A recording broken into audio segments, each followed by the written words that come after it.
आदाब नाजरीन, मुंसिफ टीवी की खास पेशकश करियर में आपका इस्तकबाल है। मैं हूं आपका मेज़बान मुनीस सनवर।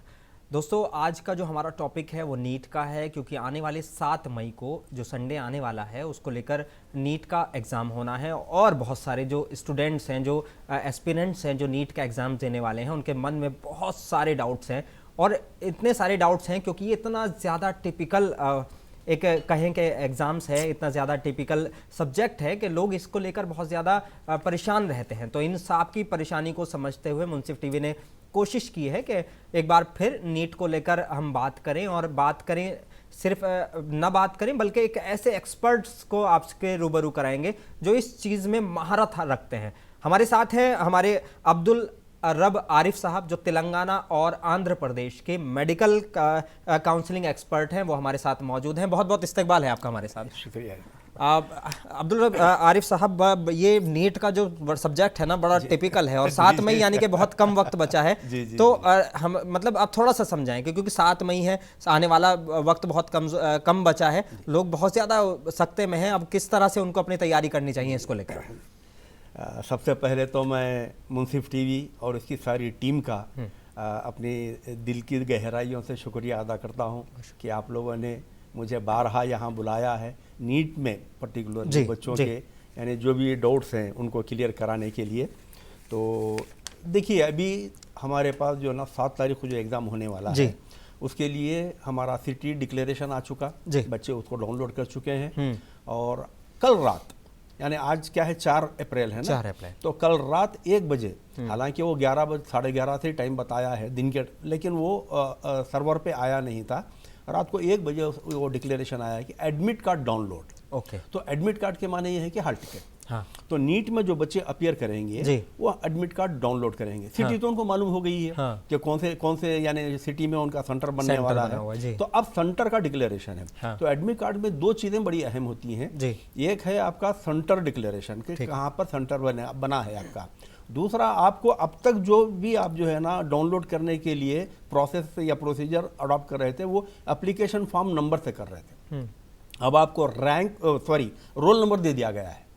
अब आपका रोल नंबर अलॉट हो गया है। तो अब ये रोल नंबर आपका जो है ना पूरा ये साल जब तक आपका काउंसलिंग चलते रहेगी वही रोल नंबर चलता रहेगा।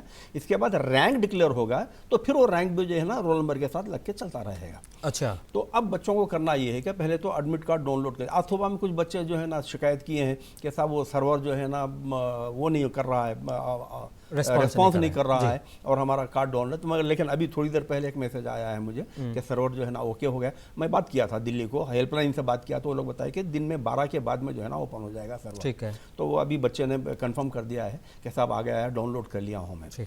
तो अब इनको पहले एडमिट कार्ड डाउनलोड करना है। बच्चों को डाउनलोड करने के उसमें 3 हिस्से दिए हैं डाउनलोड में। एक तो जो है ना आपका एडमिट कार्ड का है जिसमें रोल नंबर है, आपका एप्लीकेशन नंबर के साथ आपका रोल नंबर आ गया है। रोल नंबर के साथ जो है ना आपको सेंटर का डिक्लेरेशन दिया है, सेंटर का नाम दिया है, सेंटर का कोड दिया है और सेंटर का एड्रेस दिया है। तो बच्चों से पहले मैं पेरेंट्स से जो है ना एक रिक्वेस्ट करूंगा कि आप एडमिट कार्ड का जहां पर जो सेंटर का एड्रेस बताया गया है, जो सेंटर का नाम बताया गया है, उस सेंटर को एक बार विजिट कर लीजिए 7 तारीख से पहले। क्योंकि बाद वक्त क्या होता है, एक ही नाम के कुछ इंस्टीट्यूशंस होते हैं जिसके सेंटर्स अलग अलग होते हैं। तो बाद वक्त क्या होता है, कन्फ्यूजन में एक जगह जाने का आप दूसरी जगह चले जाते हैं, तो फिर वो वहाँ से भाग दौड़। और क्योंकि हमारा जो एरिया है तेलंगाना का, पर्टिकुलर हैदराबाद सिकंदराबाद का, तकरीबन 30 किलोमीटर पर जो है ना आधारित है। तो उसमें कौन सा इंस्टीट्यूट है, एक ही नाम का इंस्टीट्यूट, कहीं घटकेसर में भी हो सकता है, कहीं मौलाली में भी हो सकता है, कहीं एलबी नगर में हो सकता है आपके। तो बच्चों को जो है ना, तो पेरेंट्स से मेरी गुजारिश है, पेरेंट जो है ना एक बार उस सेंटर को विजिट कर लें, वहाँ के एडमिन से पूछ लें कि साहब ये जो कोड नंबर दिया गया है, ये जो सेंटर है आप ही का है या नहीं है। एक बार वो कंफर्म हो गया, अब आप आराम के साथ आ जाइए, आगे जो है ना बच्चों को तैयारी करने दीजिए। और बच्चों से मेरी ये रिक्वेस्ट है कि आप जो है ना अब टेंशन पूरा जो है ना स्ट्रेस अपना निकाल दीजिए दिमाग से। अब आपको जो तैयारी है सैटरडे तक आप जो भी करना है कीजिए। सैटरडे से आप टोटली जो है ना फ्री हो जाइए, रिपीटेशन मत कीजिए, बार बार रिव्यू मत कीजिए सब्जेक्ट्स को। वो होगा क्या मालूम है, और बर्डन आपका बढ़ जाएगा। तो अब आपको मेंटली फ्री हो जाना पड़ेगा एग्जाम में जाने से पहले। तो सैटरडे से आप बिल्कुल क्लोज कर दीजिए, यानी पढ़ना लिखना जो भी है रिव्यू करना है उसको क्लोज कर दीजिए। अब आप एग्जाम सेंटर जब आप जाएंगे तो पहले तो जो है ना आपको एडमिट कार्ड के साथ एक डिक्लेरेशन दिया है, ठीक, उस डिक्लेरेशन को आपको फिलअप करना है, जिसमें एक जो है ना पासपोर्ट साइज की फोटो आपको फिक्स करनी है। और ये सारी चीज़ें आपको घर में ही कर लेनी है। हाँ। घर में ही कर लेनी है। तो उसको क्या आपको पासपोर्ट साइज की फोटो कौन सी अपलोड करेंगे, पेस्ट करेंगे आप, जो आपने एग्जामिनेशन के वक्त में अपलोड किया था एनटीए को, वही कॉपी करेंगे, जिसमें नाम लिखा हुआ है और डेट लिखी हुई है, वही करेंगे जी। और उसके बाद में जो है ना बाजू में सिग्नेचर है और sorry left hand thumb impression है। हाँ। बाजू और एक जो कॉलम है उसका लेफ्ट हैंड थंब इम्प्रेशन है। तो आपको लेफ्ट हैंड थंब इम्प्रेशन ही लगाना है। कुछ बच्चों का डाउट ये है कि लड़कियों को राइट हैंड लगाना है और लड़कों को लेफ्ट हैंड लगाना है, ऐसा नहीं है, सबके लिए लेफ्ट हैंड है। okay. तो उसके लिए आपको क्या करना है कि स्टैम्प पैड ले लीजिए, ले लेके ब्लू लेना, ब्लैक या रेड वगैरह नहीं लेना चाहिए, ब्लू स्टैम्प पैड लीजिए। ब्लू स्टैम्प पैड लेके आप पहले जो है ना लगा के एक वाइट पेपर पे उसको जो है वो प्रेस कीजिए, देख लीजिए कि क्लियर आ रहा है या नहीं आया। ठीक है। और एक बार क्लियर आ गया तो फिर आप उस मुकाम पर लगा दीजिए। सिग्नेचर आपको नहीं करनी है, नहीं करनी है। ये सिग्नेचर आप एग्जामिनेशन सेंटर में इन्विजिलेटर की मौजूदगी में करेंगे, उसकी मौजूदगी में इन्विजिलेटर के सामने आप करेंगे सिग्नेचर। ठीक है। फिर उसके नीचे है आपको एक पोस्ट कार्ड साइज फोटोग्राफ, उसको भी आपको पेस्ट कर लेना है।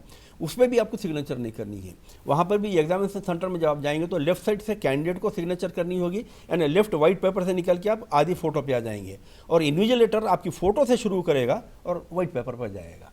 तो इन्विजिलेटर भी उस पर साइन करेगा, यानी एक तरह से यह टेस्ट हो जाएगा कि हाँ अब ये चीजें जो हैं बेहतर है, एकदम सही है, बेहतर है। और ये जो कैंडिडेट है ये जेन्युइन कैंडिडेट है, इसमें कोई जो है ना दो राय नहीं है, बिल्कुल, इसमें कोई जो है ना वो उसके लिए ये चीजें कराई गई है। बहुत अच्छी बात जी। तो साथ में बच्चों को जब जाना है एग्जामिनेशन सेंटर में, तो साथ में जो है आप एडमिट कार्ड ले लेंगे, फोटोज रख लेंगे, क्योंकि वहाँ पर अटेंडेंस शीट में भी आपको जो है ना पासपोर्ट साइज फोटो लगानी है और आपको पोस्ट कार्ड साइज फोटो भी आपको साथ में लेके जाना है। तो आप जो फोटोज हैं आप जब निकाले थे तो 7-8 तो निकाले ही होंगे आप, तो आप अपने साथ रखिए। और जब आप एग्जामिनेशन सेंटर ले जाएंगे तो अपने साथ एक ID proof, original ID proof रखना चाहिए।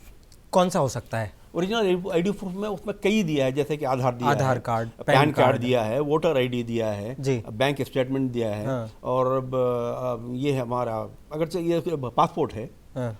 फर्ज कीजिए अगर ये सब चीज़ें आपके पास नहीं भी है। हाँ। तो 12th का तो सभी जो एग्जाम दिए होंगे, उसके बगैर वो 12th पास करे बगैर तो जो है ना आप नीट का क्वालिफाई यानी वो नहीं होंगे ना, एलिजिबल नहीं होंगे ना। सही। तो 12th का जो आपका हॉल टिकट है, जो फोटो हॉल टिकट है, वो आप साथ लेके जा सकते हैं। अच्छा, स्कूल का जो आईडी कार्ड्स मिलते हैं अक्सर कॉलेज में आईडी कार्ड्स मिलते हैं, दे आर प्राइवेट।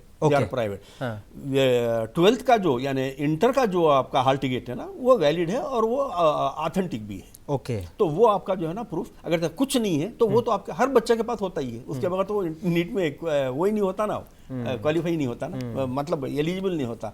तो ये आईडी प्रूफ आपको साथ में लेके जाने का है।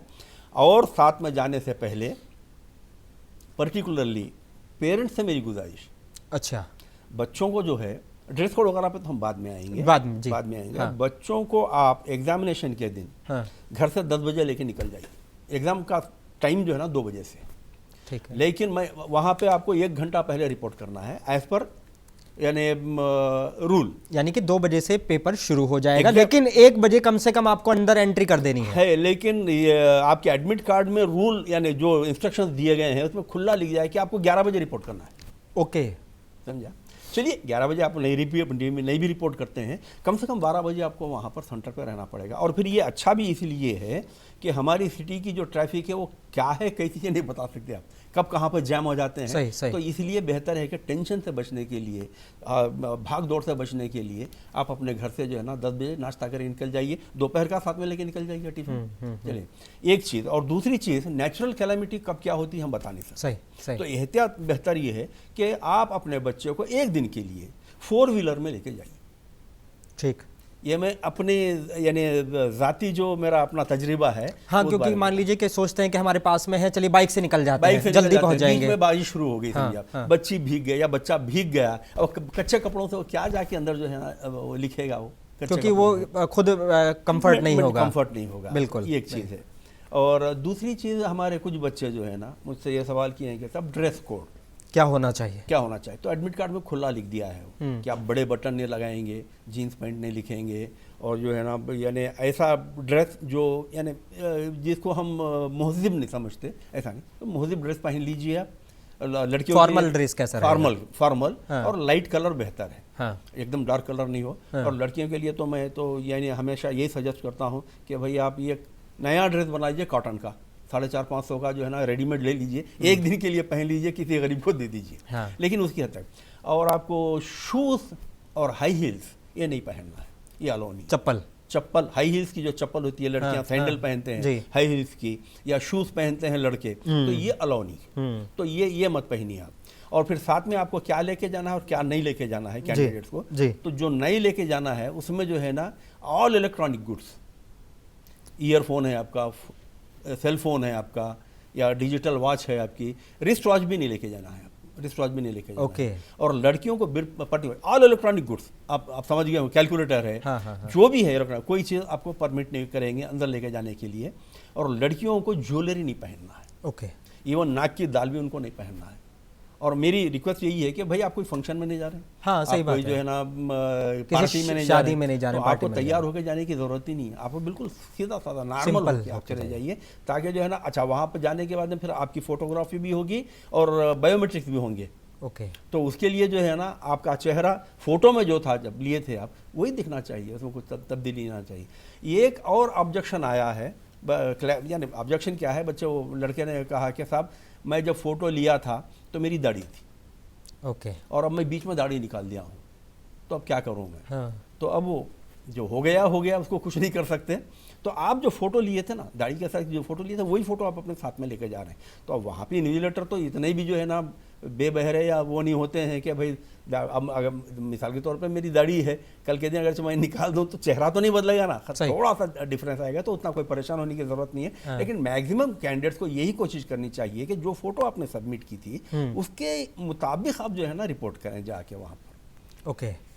तो अब जो ये तो वो चीज हो गई जो हम नहीं लेकर जाएंगे, नहीं जो लेके जाना है, जो लेकर जाना है वो क्या? आपको क्या है मालूम है, आप एक पानी का बॉटल साथ में लेके जा सकते हैं, जो ट्रांसपेरेंट हो और 500 ml का हो, उससे बड़ा नहीं होना चाहिए। ठीक।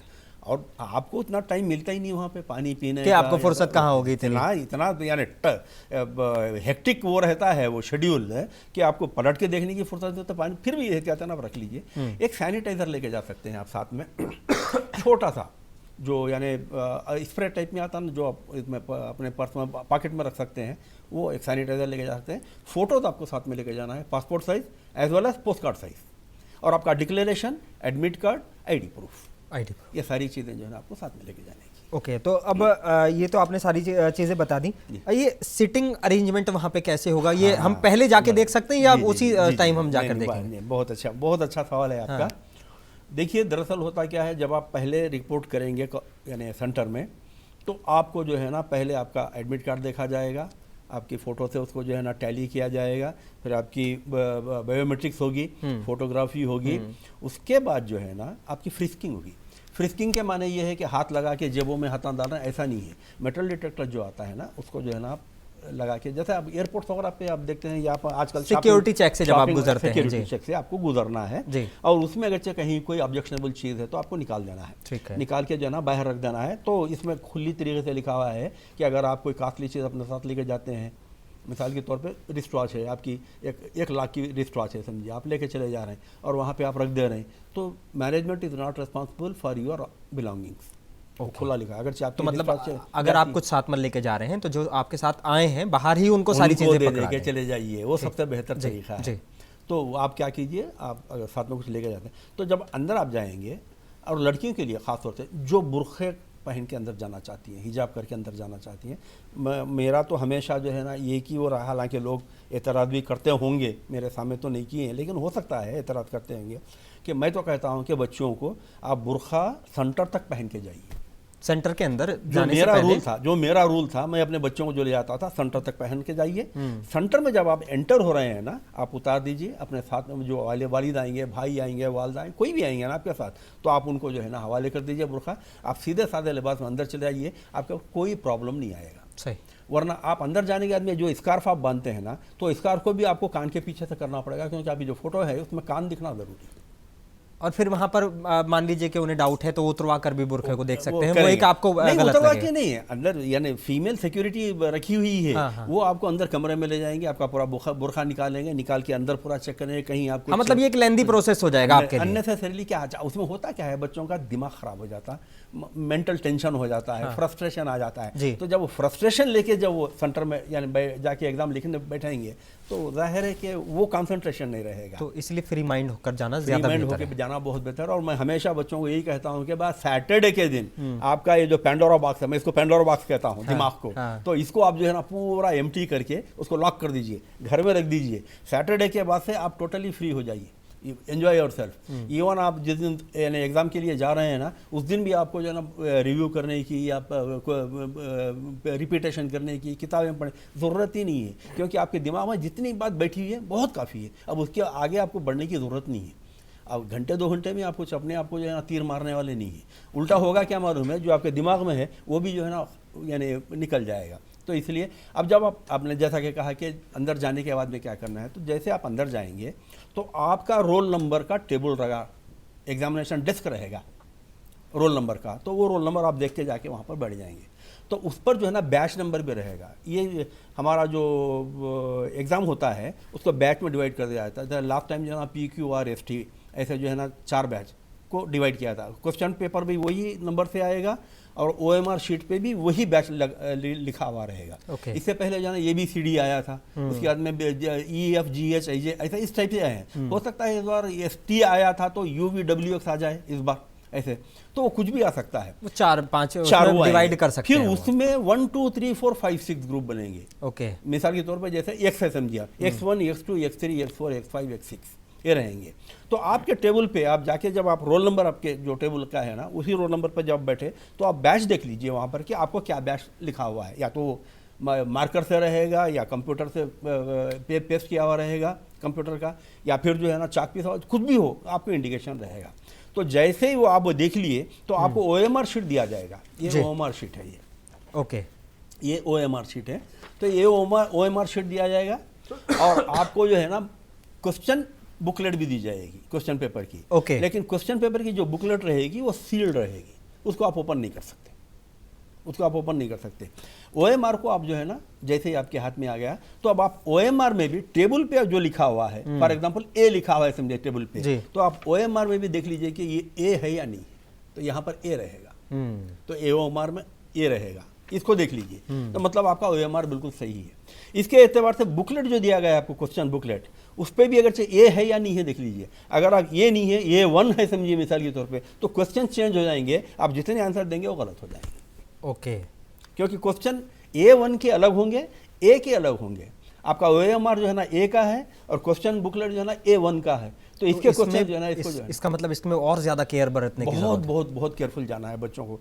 कई बच्चे, कई तो नहीं लेकिन कुछ बच्चे लास्ट ईयर जो है ना इसका शिकार हो चुके हैं। अच्छा, क्या जो वहाँ पर मौजूद टीचर्स रहते हैं या कहें कि जो भी उसमें वहाँ पे इन्विजिलेटर जो रहते हैं वो क्या इसमें मदद करते हैं बच्चों की, क्या आप उनको कौन सा क्वेश्चन? वैसे तो गलती नहीं होती है, लेकिन कभी देखिए इंसान है, गलती कर जाता है, तो इन्विजिलेटर कभी गलती कर सकते हैं। तो अगर ऐसा कुछ आ जाता है आपका, ये अलग आ गया और ये अलग आया, तो आप इमीडिएटली इन्विजिलेटर को रिपोर्ट कीजिए, तो वो फौरी जो है ना उसको चेंज करके आपका जो नंबर आपको अलॉट किया गया है, क्योंकि अटेंडेंस शीट में आपकी सारी चीज़ें एंट्री होती है। एक रूम में कितने स्टूडेंट्स बैठे हुए हैं? अलग का हिसाब रहेगा। हर यानी किसी रूम में 50 रहेंगे तो किसी रूम में 80 रहेंगे, तो वहाँ की जो कैपेसिटी के डिपेंड है, क्योंकि वो एक बीच में गैप भी जरूरी है। बिल्कुल वो तो गैप रहेगा। और फिर आपको कॉपी करने का सवाल इसलिए नहीं पैदा होता कि आपका पूरा जो है ना सेक्शन ही अलग हो गया ना, ये A1 A2 A3 A4, तो यहाँ ये खत्म हो गया, ये 6 खत्म हो गया, वहाँ से जो है ना वहाँ पे B शुरू हो जाएगा। तो A का क्वेश्चन B को टैली नहीं होगा, फिर अगर ये B अगर है तो ये 1 को टैली नहीं होगा, तो इस एतबार से जो है ना आपके लाइन बनेगी। अब हमने देख लिया कि हमारा OMR शीट जो है वो बिल्कुल ठीक है, हमें भी A मिला है और वहाँ पर भी OMR में A है। बिल्कुल। और अब हमें उसके बाद में OMR में और क्या क्या चीज़ें जो हम भर सकते हैं, क्या जो रोल नंबर मिला होता है वो? जी हाँ, जी हाँ। तो अभी आपको रोल नंबर आ गया है, एडमिट कार्ड पे रोल नंबर आ गया है। अब आप एप्लीकेशन भूल जाएंगे, इसलिए भूल जाएंगे कि एप्लीकेशन नंबर खत्म हो चुका। अब आपका यहाँ से रोल नंबर शुरू हो गया, यहाँ से। तो लास्ट ईयर एक बच्चा यही गलती किया था, तो आपको OMR शीट पे खुला यहाँ लिखा हुआ है रोल नंबर, हाँ। यहाँ एप्लीकेशन लिखा हुआ नहीं है। लेफ्ट साइड में ऊपर की साइड Left लिखा side। होता है, कभी लेफ्ट साइड में होता है, कभी यहाँ साइड में, ये अलग अलग वो है। लेकिन इतना तो बच्चा पढ़ ही सकता है कि रोल नंबर तो पढ़ेगा ही नहीं बच्चा। हाँ। तो आप रोल नंबर में क्या हो गया, 10 जो है ना उसके बॉक्सेस बनाएगा वो, 10 बॉक्स बनेंगे स्क्वायर। यानी कि अगर हमारा पहला डिजिट सपोज 7 है, 7 है समझिए, तो उसके नीचे हर यानी बॉक्स के नीचे 10 बॉक्स के नीचे 1 2 3 4 5 6 7 8 9 0 ये सर्कल्स बने हुए रहेंगे। हाँ हाँ हाँ। तो अब मिसाल के तौर पे तो पहले आप क्या करेंगे, अपना जो रोल नंबर है वो ये बॉक्स में भर लेंगे।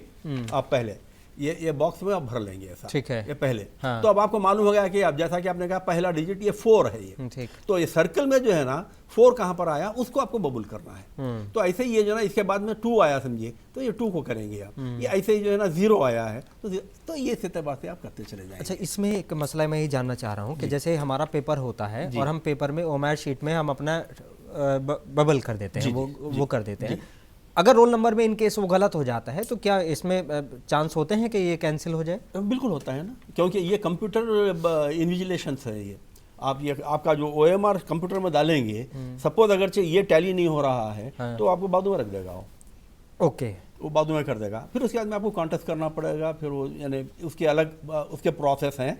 वो फिर NTA को आपको दिल्ली को यानी हेल्पलाइन वगैरह जो दिया गया है, फिर ईमेल दिया गया है, तो उसमें तो आपको बेहतर ये है कि पहले ये जो ऊपर आप अपने यानी फिगर लिख रहे हैं, अपने हाथ से लिख रहे हैं ना पेन से, तो पहले वो रोल नंबर को करेक्ट लिख लीजिए। पेन का जिक्र किया तो यहाँ पे ब्लू पेन यूज करना है कि हाँ, वो आपको ब्लैक पेन वो लोग प्रोवाइड करेंगे।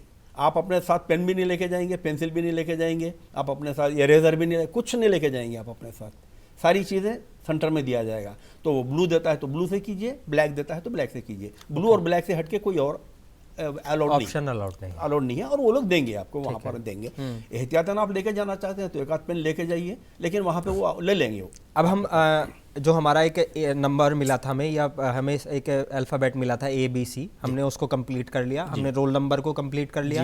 रोल नंबर कंप्लीट करने के बाद क्या इससे OMR में साइन वगैरह कहीं होते हैं? ना भी उसके आगे जो है ना टेस्ट बुकलेट नंबर भी आएगा आपको। जो बुकलेट आपको क्वेश्चन पेपर की दिया गया है ना, ओके, उसका वो नंबर होता है, वो भी जो है ना 10 डिजिट, ये जो है ना 1 2 3 4 5 6 7 8 डिजिट्स का रहेगा। ठीक है, तो वो डिजिट्स भी आपको यहाँ पे भरना होगा। तो ये सारी चीज़ें जो है सर्कल में आपको वो करना है।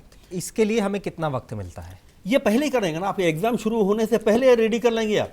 तो क्वेश्चन पेपर तब तक हम नहीं ओपन कर सकते? नहीं ओपन कर सकते क्वेश्चन पेपर, लेकिन आपको नंबर ऊपर मिलेगा ना, बुकलेट का नंबर ऊपर लिखा हुआ रहेगा। ओके, क्वेश्चन पेपर के ऊपर ही रहेगा, इंस्ट्रक्शंस रहेंगे क्वेश्चन पेपर पे, वो भी आपको पढ़ लेना है। तो ये काम ये आप 2 बजे से पहले कर रहे हैं, आप एग्जाम शुरू होने से पहले का एक्सरसाइज। इसीलिए मैंने क्या कहा कि आप 12 बजे चले जाइए। हाँ। अंदर 1 बजे अगर आप चले गए तो आपके पास 1 घंटा पूरा है इस चीज़ को सुकून के साथ करने के लिए। अगर आप कम वक्त में जाएंगे ना तो हड़बड़ी में आ जाएंगे, कहीं ना कोई गलती करेंगे। जैसे लास्ट टाइम मैंने बताया, बच्चा जो है ना रोल नंबर की जगह एप्लीकेशन नंबर लिख दिया। जब एप्लीकेशन नंबर लिख दिया समझिए आप, तो जाहिर है कि उसका OMR वैलिड ही नहीं होगा, वो कंप्यूटर एक्सेप्ट ही नहीं करेगा उसको। तो टेस्ट बुकलेट के बाद में आपको जो है ना यहाँ पे डिक्लेरेशन है। ओके, ये डिक्लेरेशन दे देना है आपको, और नीचे उसको जो है ना आपको साइन करना है। अब ये आपके पास रेडी हो गया है, OMR बिल्कुल रेडी होगा। अब एक नहीं 2 बार आपको एक बार रिव्यू कर लीजिए, क्रॉस टैली कर लीजिए कि whether I have properly filled in the bubbles और not, whether I have given the figures whatever they mentioned in my roll number are correct in the boxes provided। तो ये अगर आप एक बार तब आप आराम के साथ बैठ जाइए। आपको टाइम दिया जाएगा, या तो बेल होगी, कुछ भी होगी, 2 बजे जो है ना, जब आपका बुकलेट का जो है ना जो सील है उसको आप खोलेंगे। ओके, जैसे आप सील खोल दिए ना, खोलने के बाद से अब आपके पास जो है ना क्वेश्चंस ठीक है आपको दिख गए। हाँ। तो क्वेश्चंस हमारे जो है ना 4 हिस्सों में डिवाइडेड है। ओके, फिजिक्स, पहले फिजिक्स होगा, हाँ, केमिस्ट्री होगा, बॉटनी होगा, जूलॉजी होगा, जिसको हम BPC कहते हैं, बायोलॉजी फिजिक्स केमिस्ट्री। तो क्वेश्चन में क्या करता है, पहले फिजिक्स देता है, फिर केमिस्ट्री देता है, फिर बॉटनी, फिर जूलॉजी। तो जनरली होता क्या है, स्कोरिंग सब्जेक्ट हमारे बच्चों के स्कोरिंग सब्जेक्ट है भी बच्चों जहन में क्या है, लेकिन उसको बायोलॉजी को हम बच्चे बॉटनी जूलॉजी को जो है ना स्कोरिंग सब्जेक्ट समझते हैं, तो पहले उसको अटेम्प्ट करते हैं। ओके, तो लास्ट ईयर हुआ ये कि बॉटनी और जूलॉजी के क्वेश्चन सब्जेक्टिव आ गए, तो बच्चे को पढ़ने में टाइम जो है ना उनका ख़राब होता चला गया। तो जब टाइम यहाँ वेस्ट हो गया तो दूसरे सब्जेक्ट्स वो अच्छी तरीके से कर सकते थे, केमिस्ट्री और फिजिक्स में उनको टाइम यानी क्वेश्चन जो है उनके समझ के क्वेश्चंस थे, लेकिन अटेम्प्ट करने के लिए उनके पास टाइम नहीं था। तो इसलिए मेरी बच्चों से गुजारिश है। अच्छा, फिर इसमें क्या है मालूम है आपको, 200 क्वेश्चन वो दिए जाएंगे, ठीक है। और आपको उसमें से 180 क्वेश्चंस करना है आपको। 200 में से 200 180 में से क्वेश्चन 180 का आपको जवाब देना है। तो पहले मैं इसलिए कर रहा हूँ ये बात है कि बच्चों को बात पहले ये समझ में आ जाए, बाद में यानी बबलिंग करने का जो है वो बाद में हम उस पर आ जाएंगे। जी जी जी। तो 180 में 4 सेक्शंस में डिवाइड है, तो हर सेक्शन में 45 45 45 45 हो गए आपके। लेकिन क्वेश्चन तो कितने दे रहा है? 50 50 50 दे रहा है, 200 क्वेश्चन दे रहा है। और टाइम भी आपको जो है ना 3 घंटे 20 मिनट का दे रहा है, टाइम दे रहा है। तो इस एतबार से आपके पास जो है ना 200 मिनट्स हैं और क्वेश्चंस आपको 180 करने हैं। 180 क्वेश्चंस में ये जो OMR शीट है आप देख रहे होंगे, ये 2 हिस्सों में डिवाइडेड है जी। तो क्वेश्चन बुकलेट भी 2 हिस्सों में डिवाइड रहेगा। यहाँ पे लिखा हुआ है, खुला लिखा हुआ है कि सेक्शन ए और सेक्शन बी। जी। कभी क्या होता है पार्ट 1 पार्ट 2 भी आता है, तो सेक्शन ए ही आना जरूरी नहीं है, पार्ट 1 भी कह सकता है, पार्ट 2 कहता है। तो सेक्शन ए में आपको 35 क्वेश्चंस पहले देगा है। ओके। तो ये जो 35 क्वेश्चंस है ये मैंडेटरी है। ये एडमिट कार्ड पे आपके आप जो एडमिट कार्ड आप डाउनलोड किए हैं ना, उसमें लिखा हुआ है, सिटी सेंटर का भी जो यानी आप इंटीमेशन डाउनलोड किए हैं उसमें भी लिखा हुआ है। तो ये जो है मैंडेटरी है, इसमें जितने आप सही जवाब देंगे उतने जो है ना आपको मार्क्स मिलेंगे @ 4 × 1। एक आंसर के 4 मार्क्स मिलेंगे। तो 35 ये हैं, तो इसमें आप जितने सही देंगे उसके जवाब मिलेंगे, उसके मार्क्स मिलेंगे, जितने छोड़ देंगे उसका कोई मार्क्स नहीं मिलेंगे। अगर कोई गलत आप करेंगे तो नेगेटिव मार्क जाएगा, 1 मार्क नेगेटिव कटेगा आपका। तो मेरी बच्चों से गुजारिश है, मैं बाद में आऊँगा उसके ऊपर, नेगेटिव मार्किंग से बचना चाहिए। अब दूसरा हमारा जो सेक्शन है, सेक्शन बी, उसमें उसने कितने दिया है? 15 जी। ये 15 में से सिर्फ आपको 10 अटेम्प्ट करना है। ओके। 5 को छोड़ देना है। तो हर सब्जेक्ट में यही रहेगा, हर सब्जेक्ट में यही रहेगा कि फिजिक्स में आप 15 में से सिर्फ 10 करेंगे, 5 छोड़ देंगे, 5 छोड़ देंगे। हाँ। बाद बच्चों की गलत फहमी ये है कि साहब ये 15 हम पूरे सही कर लिए और यहाँ पे जो है ना एक 10 हमारे गलत हो गए। ओके। तो ये 15 हमारे वैलिड है ना, सही है। ऐसे नहीं है, अगर आप 15 भी करते हैं तो आपका सिर्फ 10 का ही कैलकुलेशन लिया जाएगा, उसमें आपको 40 मार्क्स ही मिलेंगे। आप 60 का किए हैं लेकिन इसमें सिर्फ 10 की ही आपको मार्क्स दिए जाएंगे, इसके मार्क्स उधर एडजस्ट नहीं होंगे। ओके। सेक्शन ए में एडजस्ट। मान लीजिए कि हमारे 15 जो हमने किए हैं जी, उनमें से 12 ठीक है, 12 ठीक है, 3 हमारे गलत है। जी। तो क्या उनके लिए नेगेटिव मार्किंग हाँ, होगी या आएगा। जो हमारे 10 हैं वो उसमें हमें 40 मिल जाएंगे? जी नहीं मिलेंगे। ये पहले 10 लेगा, ये 12 में से जो है ना वो 10 लेगा।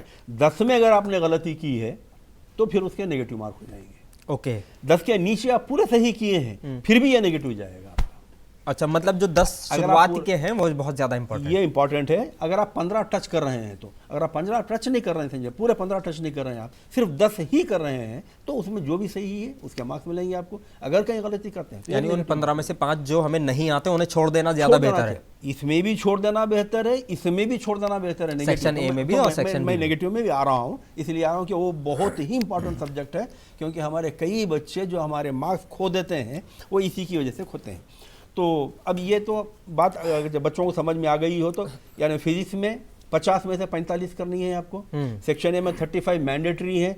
सेक्शन बी में जो है ना आपको 10 मार्क्स, आपके 10 क्वेश्चंस के ही आपको मार्क्स मिलेंगे और आप 10 ही अटेम्प्ट कीजिए जिसके आप कॉन्फिडेंट हैं। ओके। गलत है तो मत कीजिए, छोड़ दीजिए उसको। वैसे भी केमिस्ट्री में भी वैसे ही आएंगे आपको 50, उसमें भी 45 करने हैं आपको, 5 छोड़ देने हैं। फिर बॉटनी में आप 50 आएंगे, उसमें भी जो है ना आपको 45 करने हैं, 5 छोड़ देने हैं। ज़ूलॉजी में भी ऐसे ही करना है। तो सेक्शन ए सेक्शन बी का जो इंपॉर्टेंस है यही है कि सेक्शन ए में आप मैंडेटरी क्वेश्चन से आपके जितने भी करेंगे उसके मार्क्स मिलेंगे, जो छोड़ देंगे उसके मार्क्स नहीं मिलेंगे, जो रॉन्ग करेंगे उसके नेगेटिव मार्किंग हो जाएगी। सेक्शन बी में आपको 10 के ही मार्क्स मिलेंगे चाहे आप कितने ही अटेम्प्ट कीजिए। और उसमें खुदा ना खासा आप कहीं गलतियां करते हैं तो 1 to 10 में जो गलतियां हो जाएंगी उसके भी मार्क्स कटेंगे। गो कि आपके 11 to 15 जो मार्क्स है वो करेक्ट भी हैं, वो तो भी वो 5 में का जो है ना मार्क्स आपको वहाँ पे एडजस्ट नहीं किया जाएगा। तो बेहतर है कि जिन 10 पे आप कॉन्फिडेंट हो उन्हीं को आप टच कीजिए। बहुत सही आपने समझा। तो मैं ये समझता हूँ कि जब आपको समझ में आ गई ये बात तो कैंडिडेट को तो बहुत आसानी से समझ में आनी चाहिए, क्योंकि प्रैक्टिस कर रहे हैं, वो प्रैक्टिस कर रहे हैं तो दे आर इन प्रैक्टिस।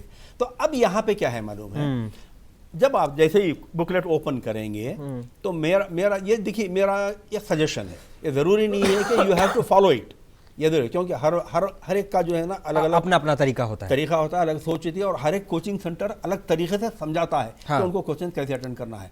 तो ये मेरा जो यानी कि वो बनाया हुआ हूँ, पैटर्न बनाया हूँ, तो मैं ये कहता हूँ कि पहले आप जैसे ही बुकलेट ओपन किए, बुकलेट ओपन करते ही आप क्वेश्चन को स्कैन करते जाइए, पूरा पढ़िए मत, स्कैन कर लीजिए।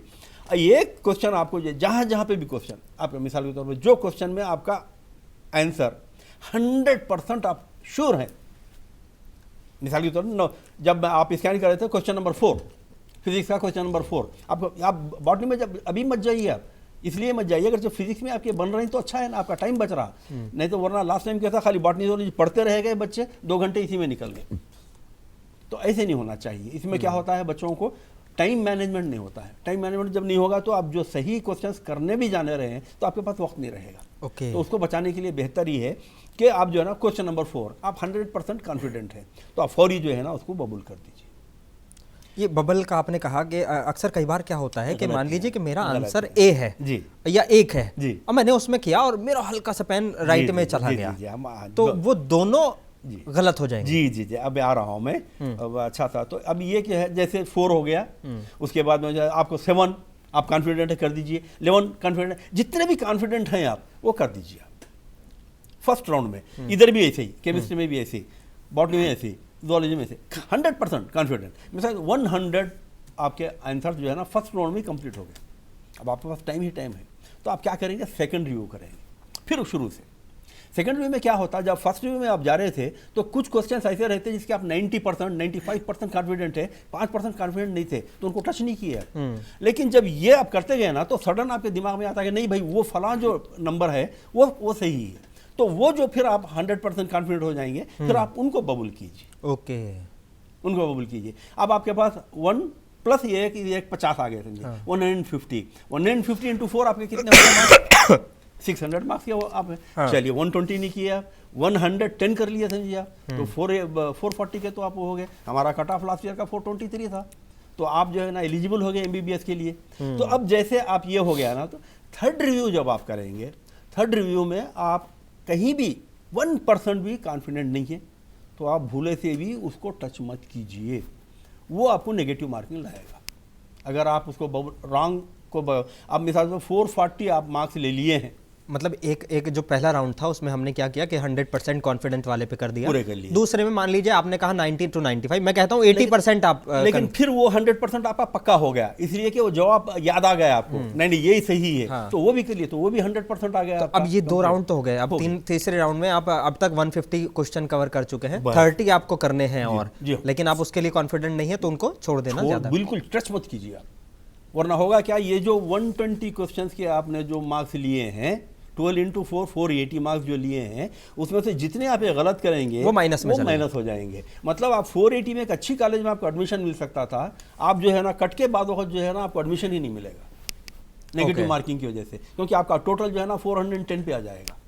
अब 410 पे आ गया तो आपका कट ऑफ तो 423 है, तो आपको सीट नहीं मिलेगी। जबकि आप एलिजिबल थे, 440 मार्क्स ले लिए थे आप ऑलरेडी, उसको गैर जरूरी आपने 30 जो है ना गलत करके उसको जो है ना, तो बच्चों में क्या होता है, एक हिर्स पैदा होती है कि भाई मैं कर लूंगा, हो सकता है कि ये कर लिया तो आ जाएगा, तो ये हो सकता है जो है ना आपको डुबो सकता है जी। तो इसलिए आप जिसमें भी कॉन्फिडेंट नहीं है उस क्वेश्चन को आप टच मत कीजिए, वो जो है ना आपको नेगेटिव मार्किंग देगा। नेगेटिव मार्किंग की वजह से आपका नुकसान होगा, यार मतलब वो कहते हैं जुआ खेलने वाली बात, जो कमाए थे वो फिर घुमा के आ रहे हैं, तो ऐसा मत कीजिए। तो ये आप एग्ज़ाम के क्वेश्चन जो है ना वो अटेंड करने का तरीका ये मेरा है। अब जाहिर है कि आपकी कोचिंग सेंटर में जो बताए गए हैं या आप अपने तरफ से जो एक पैटर्न बना लिए हैं तो वो हिसाब से आप कर सकते हैं, तो उसमें कोई या दो नहीं है, लेकिन मेरा पैटर्न ये है। तो ये कई बच्चे कभी भी मुझसे जो भी यानी मशवरा लेते हैं वो कई किए हैं और अल्लाह के फजल करम से कामयाब रहे हैं। ओके। तो इस एतबार से अगर चीज़ को फॉलो करते हैं आप तो बहुत ही सेफ साइड रहेंगे इंशाल्लाह। अच्छा, कुछ बच्चों को कोचिंग सेंटर में बताया गया आप क्वेश्चन पेपर पर ही, यानी क्वेश्चन बुकलेट जो होता है ना, जो क्वेश्चन की आप कॉन्फिडेंट हो उसको टिक कर लीजिए, आप उसको पहले पूरा टिक कर लीजिए, बाद में बबलिंग कीजिए। तो मतलब आपके पास डबल टाइम हो गया, टिक करने का अलग टाइम हो गया, बबलिंग का आपके पास टाइम ही नहीं होता। 1 मिनट में आपको पूरा हल करना है।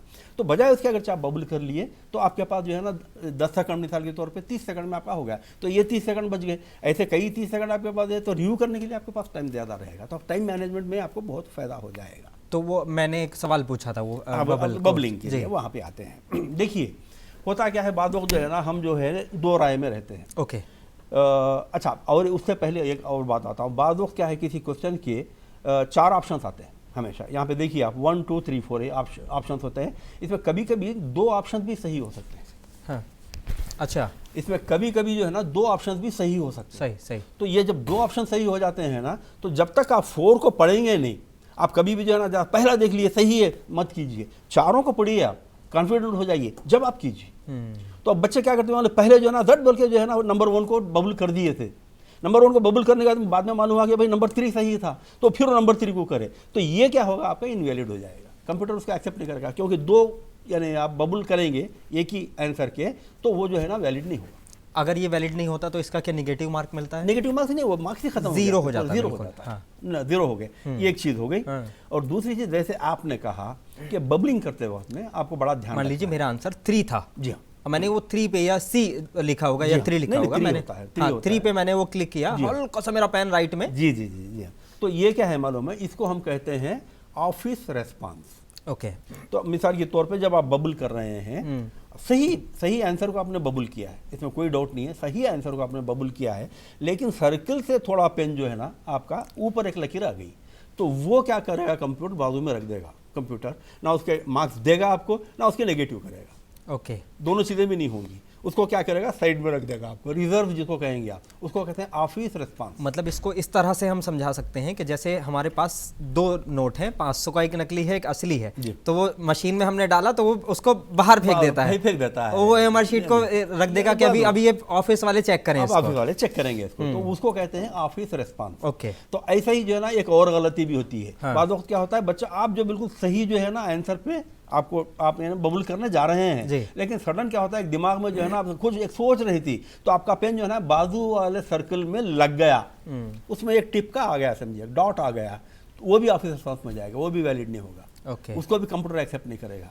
अच्छा, फिर आपने बबल किया पूरा राउंड में, बीच में कहीं पर एक व्हाइट स्पॉट छूट गया, बीच में कहीं, वो भी जो है ना कंप्यूटर एक्सेप्ट नहीं करेगा, वो भी ऑफिस रिस्पांस में जाएगा। तो यानी कि जब आप अपना क्वेश्चन का आंसर दे रहे हो तो बहुत सोच समझ के, बहुत आराम से उसको एक बार जैसे आपको आंसर के आप, मैं इसलिए हड़बड़ाहट में नहीं करना है, 100% आप जब कॉन्फिडेंट हैं वहीं पर आप अपना पेन चलाइए, हड़बड़ाहट मत कीजिए। और एग्जाम में कभी भी एक बात याद रखिए, किसी भी एग्जाम में जाइए आप पूरा टेंशन फ्री होके और मेंटली फ्री होके जाइए। ओके। होना क्या है, देखिए जिंदगी में आदमी के 2 ही चीजें हैं, कामयाबी या नाकामी, पास और फेल, यही होगा ना, और कुछ नहीं होगा। आपका टेंशन होने से जो है ना पास होने के भी अगर हैं तो अननेसेसरी आपको फेलियर की तरफ लेके जाएगा। ओके। तो ये ओएमआर और क्वेश्चन बुकलेट का आपने बार बार जिक्र किया, इन दोनों में फर्क क्या है? फर्क कुछ नहीं है। क्वेश्चन बुकलेट जो है ना वो क्वेश्चंस हैं, वो क्वेश्चंस है जिसको हम क्वेश्चंस कहते हैं जी। और ये ओएमआर जो है ना आंसर शीट है। आंसर शीट है। तो आंसर शीट में हमारे पास क्या होता था, लिखते थे हम आंसर शीट, यहाँ पर क्या है बबलिंग करना है, ऑप्शन, जिसको हमारे पास उस जमाने में भी ऑप्शनल बोलते थे, तो वो ऑप्शनल जो है ना आपको अब पूरा पेपर आपका ऑप्शनल बन गया है, तो आपको बबलिंग करना है। अच्छा, कितनी ये लैंग्वेज में ये पेपर होगा? अगर मान लीजिए कि मैंने तो अप्लाई किया था हिंदी के लिए, 13 लैंग्वेजेस में हमारे एग्जाम होंगे, 13 लैंग्वेजेस में, जिसमें 3 लैंग्वेज कॉमन है, इंग्लिश, हिंदी, उर्दू। ये पेपर सारे इंडिया में जाएंगे और अब्रॉड में भी जाएंगे, वहाँ पे जो 14 सेंटर्स बने हैं अब्रॉड दूसरे कंट्रीज में, वहाँ पर भी जाएंगे। तो जो इंग्लिश ऑप्ट किया है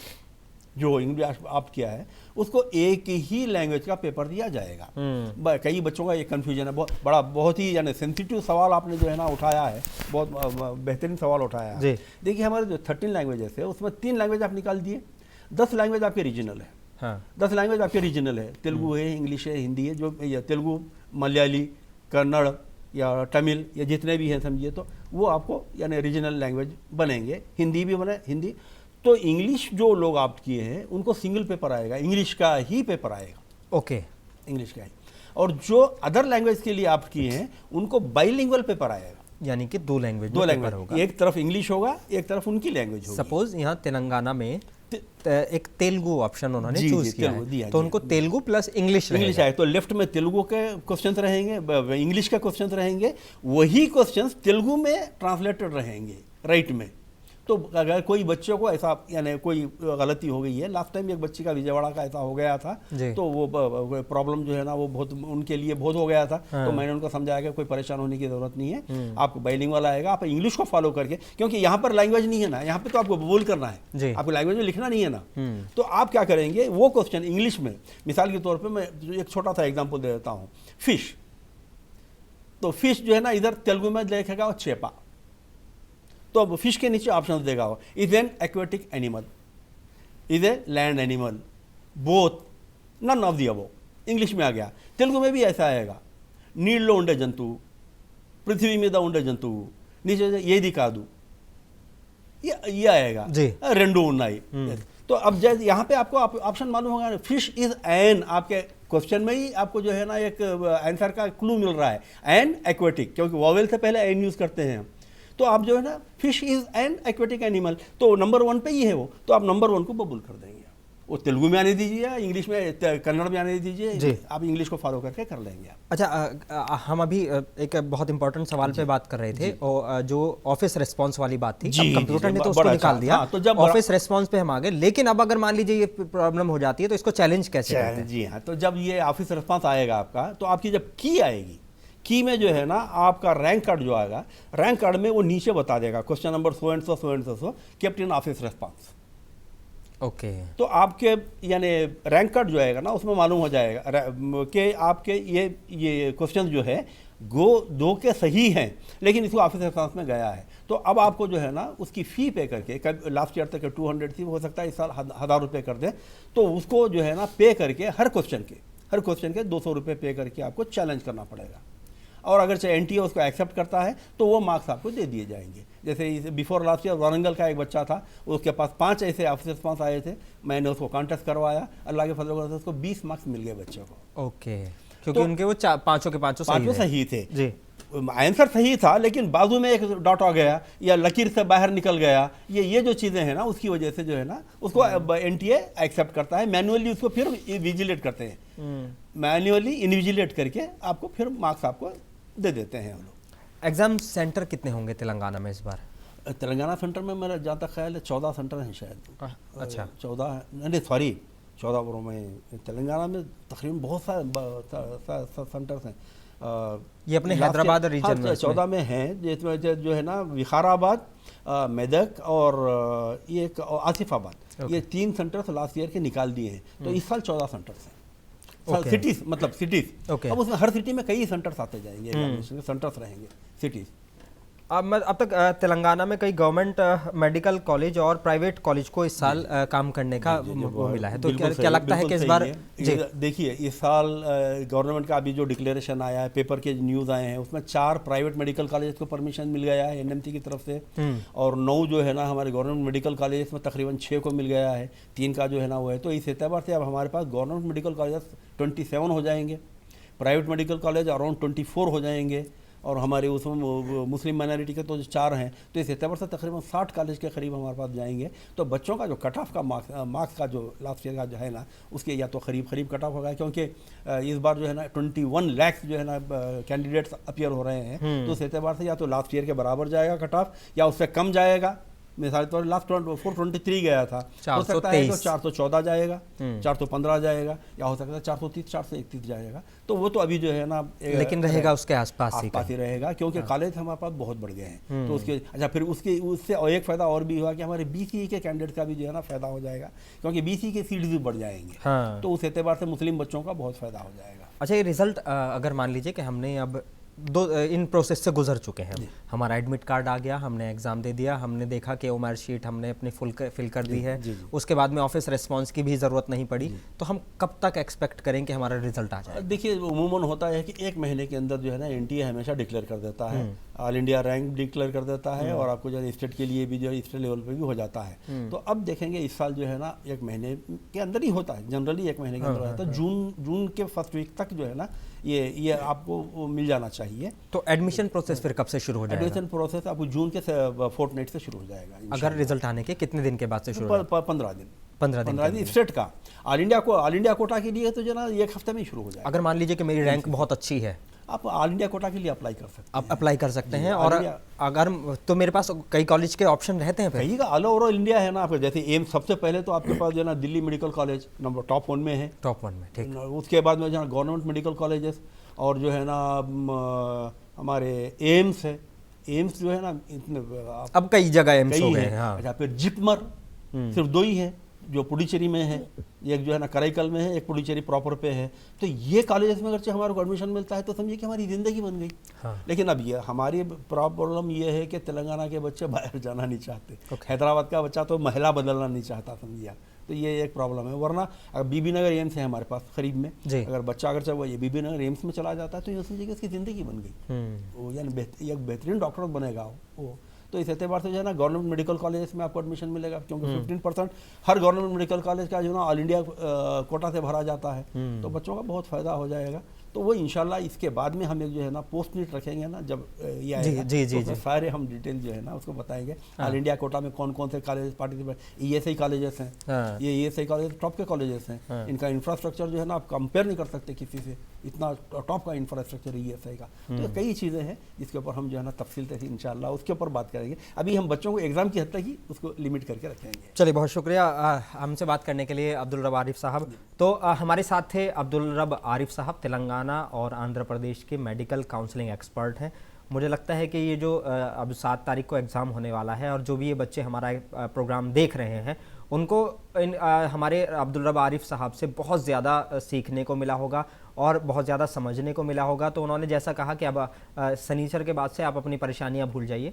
मुनसिफ टीवी दोबारा कोशिश करेगा कि एग्ज़ाम्स होने के बाद जो आपके और डाउट्स हों कि अब क्या होगा और कैसे होगा, वो सारे इंशाल्लाह कवर करा दिए जाएंगे आपके।